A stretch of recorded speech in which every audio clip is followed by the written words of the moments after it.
Full penjelasan Mahfud MD soal DPR terima amplop coklat dari kasus Irjen Pol Verdi Sambo. Saya kira itu dah kalau pertanyaan begini Pak, ini nih tadi soal kalau saya bilang kok DPR diam gitu. DPR itu awal-awalnya memang rame, termasuk saya mengikuti Pak Trimedia, saya kira 3 hari berturut-turut tuh ya muncul di TV dan keras dia ini harus dibuka gitu. Tapi sesudah ini memanas, sudah menuju ke ini, kok tidak ada suara dari sini. Mana nih DPR kok diam? Saya bilang biar ikut bersama saya mendorong mengungkap kasus ini, karena hukum itu kan produk politik. Tidak bisa hukum jalan sendiri kalau tidak ada suasana politik yang mendorong para masyarakat dan pro justisianya itu kita dorong dari gerakan-gerakan politik, tapi jangan masuk ke pro justisianya. Mana nih DPR kok diam? Dia bilang. Lalu DPR bilang, wah itu Menko Polhukam tidak tahu undang-undang bahwa DPR itu tidak boleh ikut campur. Lalu dulu kok ikut campur terus? Kasus Brotoseno itu berhasil kan karena DPR yang ngomong. Indonesia sejak dulu kala tetap dipuja-puja bangsa. Pertanyaan saya, Prof, tadi saya nggak mau ngomong, Pak. Bagi saya itu menyakitkan tatkala dikatakan DPR terima amplop coklat, Prof, dari kasusnya Verdi Sambo. Amplop. Nah, kami mohon juga nanti, Prof, itu butuh penjelasan, Prof. Saya ini idolanya Prof. Saya akan berusaha juga berintegritas, Pak. Kita akan menjadi orang baik, Pak, di sini, Pak. Terima kasih, Pak. Itu juga saya dengarnya dari LPSK sendiri ketika kami koordinasi masalah itu. Gitu. Saya juga tidak pernah sama sekali bilang Kapolda Metro Jaya akan susul. Itu di mana saya bilang gitu, enggak pernah. Saya malah sampai sekarang tuh enggak terfikir gitu kalau Kapolda Metro Jaya bagian dari itu. Saya berpikirnya terus terang dikena prank juga. Ketika peluk nangis itu dalam pikiran saya mungkin sama dibisikin, saya ini didolimi bang sehingga dipeluk-peluk gitu dalam pikiran saya. Oleh sebab itu iya kan waktu itu digini sudah Dinda sabar Dinda kira kan gitu yang dikatakan itu. Saya menduga ya kena prank juga seperti yang Komnas HAM dan sebuah pimpinan redaksi televisi besar itu. Nah mungkin itu ya. Jadi Pak, kalau saya diminta klarifikasi, saya tidak tahu Pak Fadil itu akan menyusul atau tidak. Kemudian kalau saya itu Pak, jangan di medsos yang tidak jelas tuannya itu. Kita tidak pernah punya keluhan, tapi pada medsos tidak jelas baru muncul sehari lalu bikin berita kayak gini gitu. Saya tidak pernah itu. Nah diagram itu pun saya tidak tahu sama sekali. Tadi Bapak sedang keluar ketika saya cerita tentang diagram, saya tidak pernah. Saya punya datanya banyak tapi tidak pernah dibahas karena itu di luar perkara ini. Saya bilang itu nanti aja lah. Saya juga. Good job. Komisi 3 DPR RI menggelar rapat dengar pendapat atau RDP membahas kasus pembunuhan berencana Brigadir Nofriansyah Yosua Huta Barat atau Brigadir J. Terima kasih Pak Arteria. Mungkin teman-teman nanti silakan dikomentari, tapi izin Pak Mahfud, kita banggalah bahwa Pak Mahfud menjelaskan ke publik terdahulu, lagi-lagi ke masyarakat. Saya pun kena bully Pak untuk memberhentikan obrolan yang melelahkan ini. Silakan Pak Mahfud. Kita tidak tahu sumbernya dari mana, kan isu itu berseliweran gitu. Saya enggak pernah bilang gitu, tapi nanti kalau suatu saat ya, termasuk motif itu Pak, tadi sudah saya jawab ketika Pak Arteria di luar. Gini loh, kalau hanya boleh didengar orang dewasa gini, misalnya kasus pertama itu pelecehan ya. Pelecehan itu apa sih? Apakah dia buka baju, memaksa buka baju dalam, atau memperlihatkan barang tertentu, atau apa? Itu kan hanya bisa didengar oleh orang dewasa, bukan soal Kalau memperkosa, gimana memperkosanya? Gitu. Kemudian kalau hubungan cinta segitiga atau segiempat tengil itu dengan siapa gitu kan? Itu biar dikonstruksi biar dikonstruksi. Kalau polisi saya bilang jangan tanya saya, itu kan saya menjawab TV One bertanya, jangan tanya saya dong, biar dikonstruksi. Polisi itu mungkin hanya boleh didengar orang yang tidak bahasa. Lalu bagaimana Bapak mendengar orang yang bahasa? Lalu kan yang beredar katanya pelecehan, itu ya orang dewasa dong kalau mau lihat pelecehan, orang mau masuk kamar sampai ditembak. Kalau diperkosa, iya orang dewasa juga, tidak boleh dibuka ke umum gitu aja. Nah,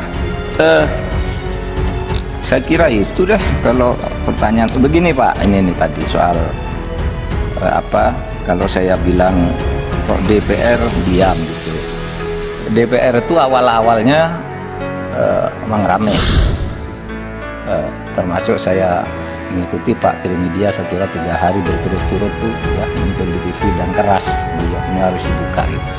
Di rumah dinas Irjen Verdi Sambo. Adapun rapat itu dilakukan Komisi 2 DPR RI bersama Komnas HAM, Kompolnas, dan LPSK.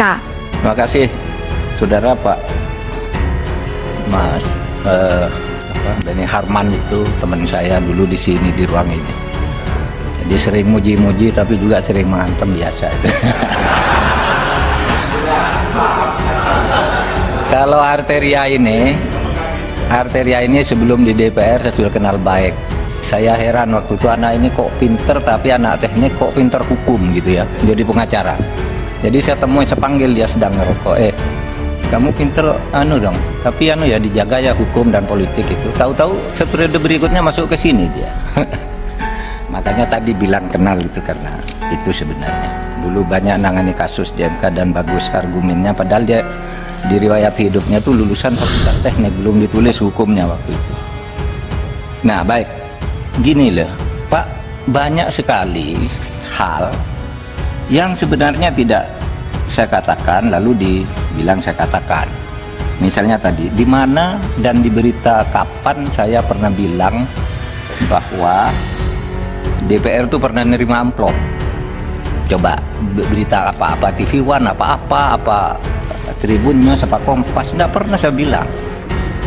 Tidak pernah. Saya bilang LPSK bukan menerima tapi diberi. Beda loh menerima dan diberi, karena diterima terus ditolak. Tapi nanti kan ada orangnya sendiri di sini. Tapi sesudah ini memanas, sudah menuju ke ini, kok tidak ada suara dari sini. Mana nih DPR kok diam? Saya bilang biar ikut bersama saya mendorong mengungkap kasus ini. Karena hukum itu kan produk politik. Tidak bisa hukum jalan sendiri kalau tidak ada suasana politik yang mendorong kepada masyarakat dan suasana. Pro justisialnya itu kita dorong dari gerakan-gerakan politik, tapi jangan masuk ke pro justisianya. Mana nih DPR kok diam? Dia bilang. Lalu DPR bilang, wah itu Menko Polhukam tidak tahu undang-undang bahwa DPR itu tidak boleh ikut campur. Lalu dulu kok ikut campur terus? Kasus Brotoseno itu berhasil kan karena DPR yang ngomong. Brotoseno di penjara tiba-tiba jadi polisi lagi, dan menurut undang-undang nggak boleh. Ribut orang, lalu DPR ngomong, katanya karena berjasa. Jasa apa sih yang dibuat oleh seorang koruptor? Nah, kata DPR nih Pak Bambang Pacul. Nah sudah itu Kapolri terus bergerak tuh bersama Kompolnas. Pecat lagi, buat perkap dulu. Urusan pencabulan santri ngomong, urusan apa ngomong. Jadi saya tunggu-tunggu karena saya selalu merasa cicat gitu. Sana ngomong sana sini, sama ngomong sana sini, biar kebenaran itu keluar. Hadir dalam RDP tersebut Ketua Kompolnas yang juga Menko Polhukam Mahfud MD, Ketua Komnas HAM Ahmad Taufan Damanik, dan Ketua LPSK Hasto Atmojo Suroyo. Ekshumasi kalau publik minta buka aja. Yang tidak boleh itu kan kalau ekshumasi atas penyakit, pemeriksaan atas penyakit itu menurut undang-undang tidak boleh. Wah, ini kena penyakit menular ini kena HIV dan sebagainya, tidak boleh disiapkan. Tapi ini barang bukti kejahatan. Insya Allah hari ini dibuka tuh ekshumasinya tuh. Hari ini 6 dokter ya, 6 dokter akan membuka, dan ini sudah banyak tahu juga. Tidak tahu membuka nanti di sini tidak tahu. Jadi Pak, saya mengucapkan terima kasih kepada semuanya. Saya tidak membuka juga merahasiakan keterangan, ada keterangan yang harus saya rahasiakan, ada juga yang untuk mendorong jalannya pemerintahan lah, jalannya penegakan hukum. Gitu sama Pak, dulu ketika saya di MK itu, saya tahu ajudan saya ditarik semua, katanya mau diculik barang bukti rekaman itu. Tapi saya kan TikTok dengan publik, dengan DPR.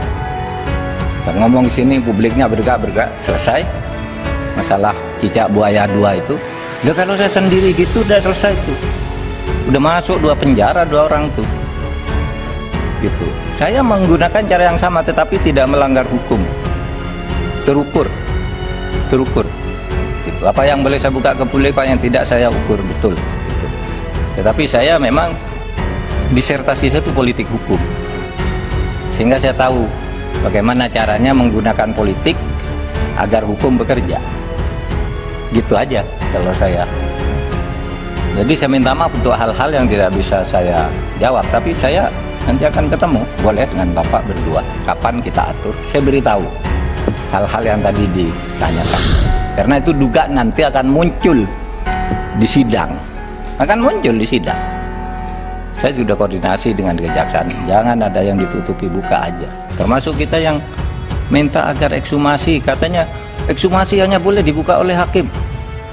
Ya saya bilang undang-undang apa yang melarang ekshumasi dibuka publik? Uang palsu aja diletakkan di meja kalau barang bukti. Indonesia